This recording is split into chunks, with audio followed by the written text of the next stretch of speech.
So, the first thing I'll say is when I was 15, I'm actually going to start before that.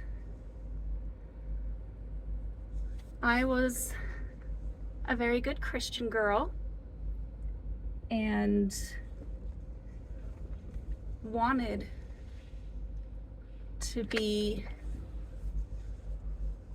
pure, true, all that for my future husband someday.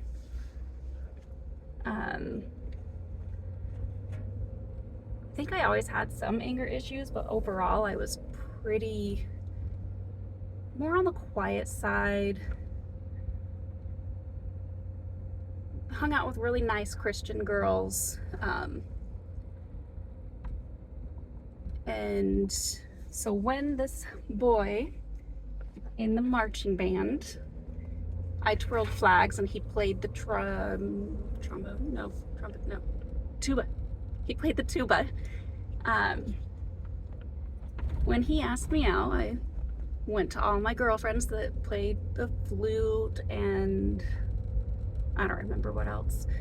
And they said, yes, totally do it. He's a good, nice Christian boy and he's kind of friendly with them already. So they said he even asked how to ask me out. And so they gave him the tips and advice on how to ask me out.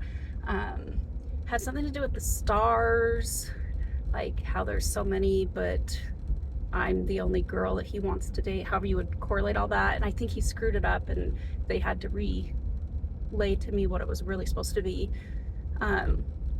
So that was October 18th and things were going great. I was excited. We spent, all the summer together because we were in marching band. You'd go tour and do competitions, and our team usually would get second place. I say summer, but that was before we were dating, because by the time we were dating, he had asked me out October 18th, so that's more fall. And then the end of the year, marching band year, is coming up around that time. He got to meet my family, and my parents didn't love the idea of me dating at 15 because they wanted me to be 16, but they were like, well, it's okay. If we tell her no, she's gonna rebel, that kind of thing. So they just kind of went with it. But of course, they said be in groups, don't go up to your bedroom, obviously, all that kind of stuff. That's usually the basic stuff to do.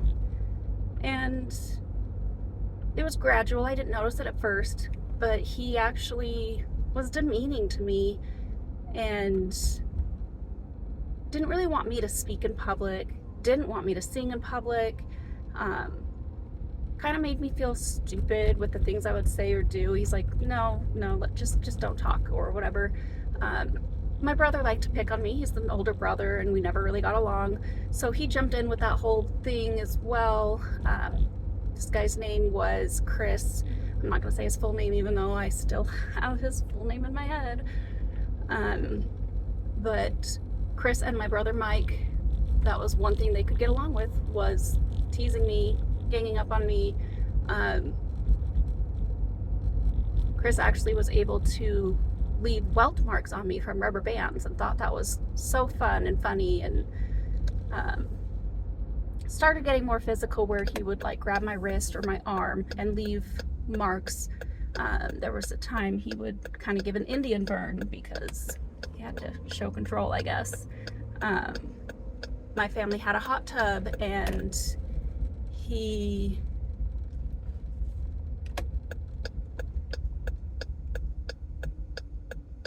come on, Dell, turn the truck around.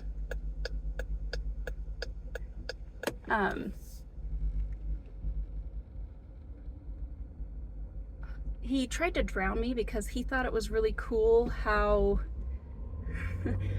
sorry, my neighbor and I are both trying to park and we're in each other's way. He thought it was fun to make you pass out because you'll get that adrenaline rush or whatever in your brain. You know, you kind of get that high from passing out. And so since I didn't want to do that, he figured he could force me by holding me underwater in the hot tub. Still to this day, if the shower is too hot, I have to take a deep breath and kind of count to 3 almost to convince myself it's okay, I can get my face wet. Or I'll turn the water cold before putting my face under. Go down, garage. And so by November 11th, he was on the debate team and he finished his debate thing and texted asking if he could come over to the house. Well, I think it was practically 11 o'clock at night. And so my parents were already in bed, but I wanted to see him because I'd gone all day not seeing my boyfriend. So I snuck him into the house, and since my bedroom is upstairs right next to my parents' bedroom, we went downstairs just to talk and kiss, make out. You know, I thought it was going to be kind of innocent, just kissing, laying on top of the bed in the spare room. But he decided it was time, and I was kind of on the fence. I was like, well, I mean, I've always wanted to know what it's like. It seems like everyone loves it, and it's like this great big thing that everyone seems to enjoy a ton. So, you know, I guess we can kind of see what's going on. But as he actually started getting to the process where we were removing clothes, I was like, no, I want to wait. Let's stop. Let's just wait till we're married. Let's make it a special honeymoon night. Let's just wait. He didn't like that answer, so just kept talking to me, and I was like, no. And so he's like, well, let's just do a little bit or whatever. And so he did a little bit, and I said, ow, no, that hurts, stop.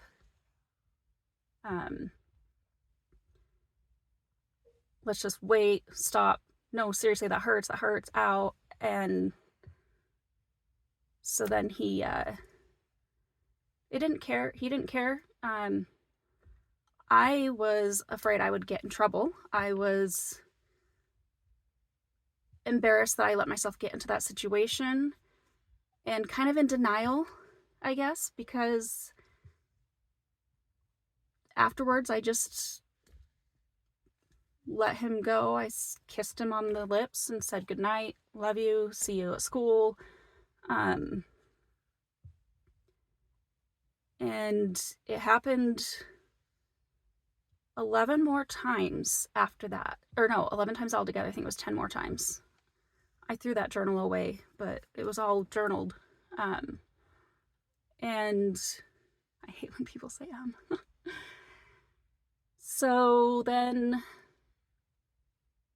by November 25th or 6th, whatever the Cyber Monday type, the Monday after Thanksgiving is, he was over at the house and wanted to take me out to dinner, but I had already switched into my pajamas because I had taken a shower and didn't want to get redressed, and was like, I'll just make you dinner here. You're already at the house. We can do dinner another night. And my mom was at the store shopping. My dad wasn't home from work yet. And Chris didn't like that answer, so he grabbed me up off the couch and started to push me up towards the stairs, and I didn't want to, so I decided to just lay down. I knew that was going to happen. And there we go. I decided to lay down and have dead weight so that I'd be too heavy for him to carry. Well, then he just decided to grab my right wrist and try to pull me up the stairs on my back, and my left elbow got stuck underneath my body, and I ended up getting a big, like, carpet burn on my elbow. I remember that. Um, so that was the first set of stairs, and then I just stood up and I'm like, okay, fine. And I go upstairs all the way to my room, and he says, if you don't dress yourself, I'll dress you for me, or I'll dress you myself, something like that. And so I went up to my room, locked the door, didn't change my clothes, and my bedroom was right above the garage, and I heard the garage and felt the garage open, saw my mom coming home, and I was like, oh, thank God, she's here.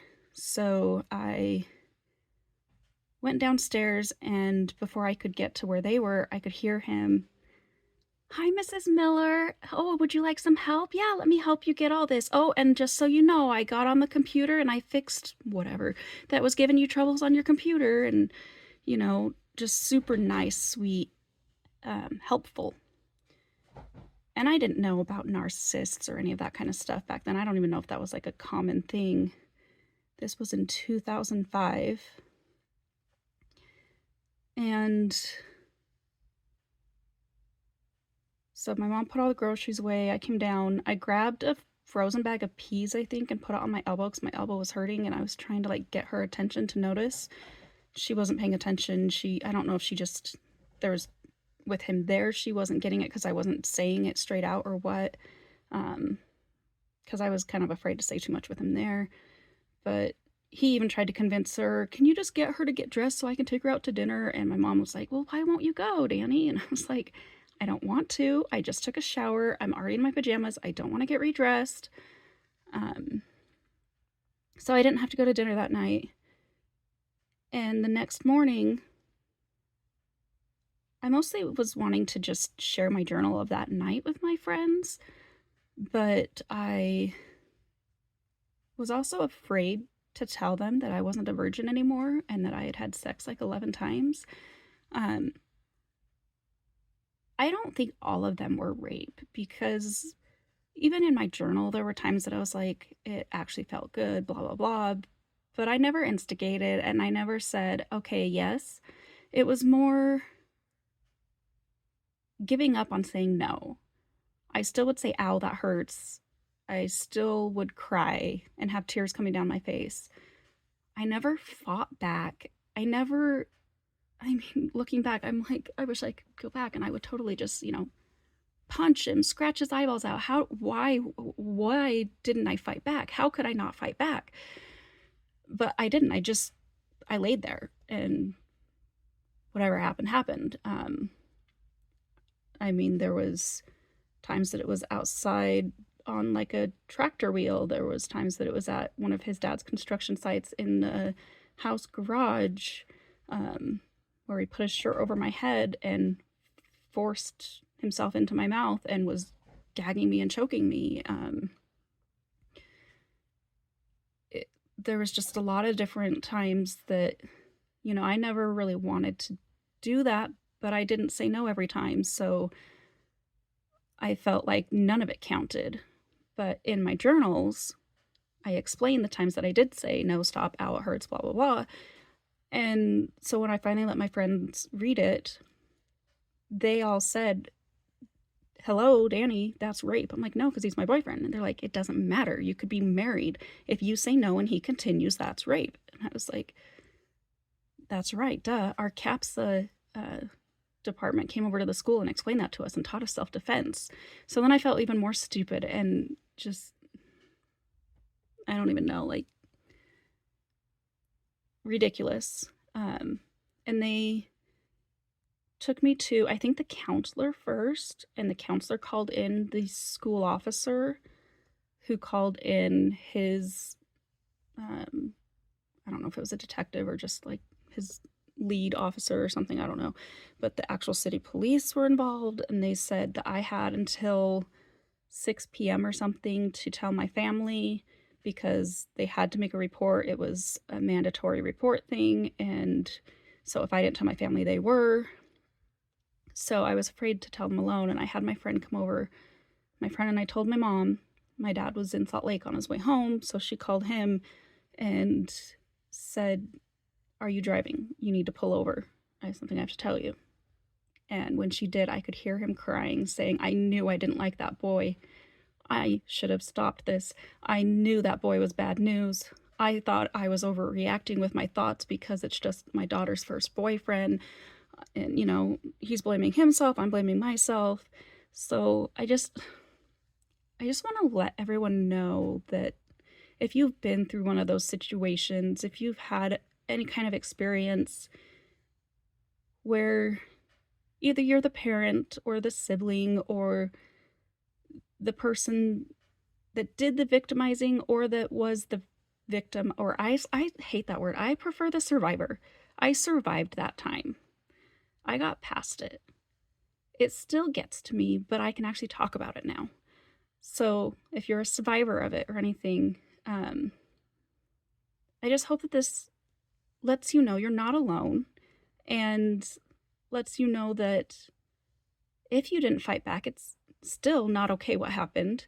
Um, if you're the one who does stuff like that or have done something like that, if the other person ever said no and you kept going, you are in the wrong. It doesn't matter if you kept saying things to coerce them into doing it or to force them or to, well, I didn't ever hit them or hold them down, so that means it wasn't rape. Well, no.